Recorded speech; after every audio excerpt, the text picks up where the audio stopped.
Articles, bylaws, owner contracts. When can you skip some of these? As a business owner, your goal is to keep control of your company, keep a right to the profits of the company, and keep ownership of the company. Unfortunately, that's not always as easy as it seems. I once met a gentleman who owned a company with a best friend of his. And they had talked about if the friend did certain things, the friend could get more ownership in the company. But my client said, as far as he knew, that never occurred. Now, they hadn't written down that they were 50-50 owners, and they hadn't written down any changes that occurred there. But the other owner who managed the finances started taking more of the profits, started making decisions without involving my client. And his argument was that he had fulfilled the requirements that they had orally discussed for him to get more ownership interest in the company, or a greater percentage. And so now, according to that other owner, they once were best friends, he was now more than a 60% owner, which reduced my client's ownership percentage to less than 40%. Well, as you can imagine, my client wasn't real happy. But when he came to me, he said, unfortunately, we didn't have legal documents to clarify who owns what. Well, what I did is say is, well, what has been reported to the IRS? Because something has been put in writing there. And do you have any emails that talk about ownership percentages? So we were able to cobble together some information, but this sad story and the years of litigation that followed highlights the importance of having clarity in writing regarding what you own, what your right to control the business is, voting and decision-making and power, all of that, and your right to profits, because all of those can be separate in the legal documents. And if you don't have that, you run the risk that at some point you and the other owner have some sort of dispute. Maybe it's over how much one of you should get paid, or the percentage owned, or what the value is of the company when you go to sell. So, how can you avoid all of this? Quite simply, you have it in writing. And that written form looks a few different ways. First, whenever you have articles, so articles of incorporation are for a corporation, and articles of organization are for an LLC. Those are just two separate documents. They get filed with the state. So if you have an LLC, you file articles of organization with the state. Usually that's a pretty short document, normally about 2 pages.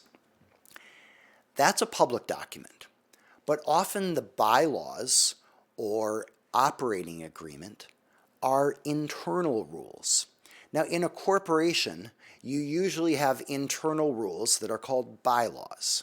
The counterpart to that in an LLC is usually called an operating agreement. So an operating agreement in an LLC is just the internal rules.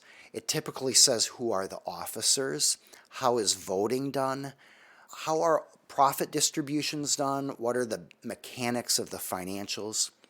Now, in addition to the operating agreement or the bylaws, the owners can have other agreements in place. Now, here's the important thing to keep in mind.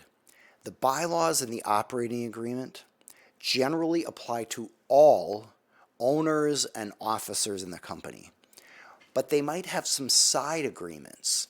Might be called a shareholder agreement, buy-sell agreement, or member agreement, and that's binding on the parties who sign it, usually. I say usually because of course it's applicable to them, but those contracts might also be binding on other people who become owners in the future. Because what often happens is you might have 2 owners in the beginning, And then you have a third owner and a fourth owner come in, and they may not sign all the documents. Now, when done right, typically an attorney is involved, and everybody re-signs everything so they all have the same agreements, but that's not always the case. So to summarize, the most authoritative law is the state statute that applies to either corporations or LLCs, whatever you are. Under that, then, the next highest authority is the articles in your company, then the bylaws or the operating agreement, and then finally any other contracts under that are signed by the owners. Usually the articles are filed with the state, but all the other documents are usually not public information. Now, you might provide them to a bank in order to open a bank account or to borrow money from a bank. You might provide them to somebody else who requests them, but usually they're not publicly filed with the state. So what's the takeaway here? Well, first, understand the difference between articles, bylaws, or operating agreement as at the next level down, and then any other contracts. And then make sure that you have all of your agreements in writing, because otherwise there's room for misunderstanding, frustration, and some of the most expensive lawsuits. I'm talking about the legal fees, the attorney's fees, and the length of the lawsuit. Some of the most expensive lawsuits are business owners fighting with each other, because usually there is a high degree of trust and then a strong sense of betrayal. Often they were friends, they worked together every day, and then there's a feeling of betrayal. I don't know how many times business owners have said to me, I'd rather spend every last penny on legal fees than to let my ex-business partner get anything. The vitriol, the bitterness, the resentment, the sense of betrayal, it is so thick and it is so emotional. These are the worst kinds of lawsuits, and they're expensive because usually you're fighting over the entire business and all of its assets. So what can you do to avoid this? If you have more than one owner in your company, so if it's you and a partner or multiple owners, make sure you meet with an attorney and get all your agreements hashed out. An important part of this is a buy-sell agreement. A buy-sell agreement is simply a framework for a business owner to leave. We know, without a doubt, that business owners are going to leave the business at some point in the future. It might be through the sale of a business, but more often than not, it's either the death of a business owner or a disagreement between the business owners. Often it's not amicable. Often there are misunderstandings and frustrations. And so the best way to avoid those frustrations are to create a framework for a business owner to exit the business, so everybody understands what that process looks like. How do you value that person's shares? What are their options? All of that goes into what's called a buy-sell agreement.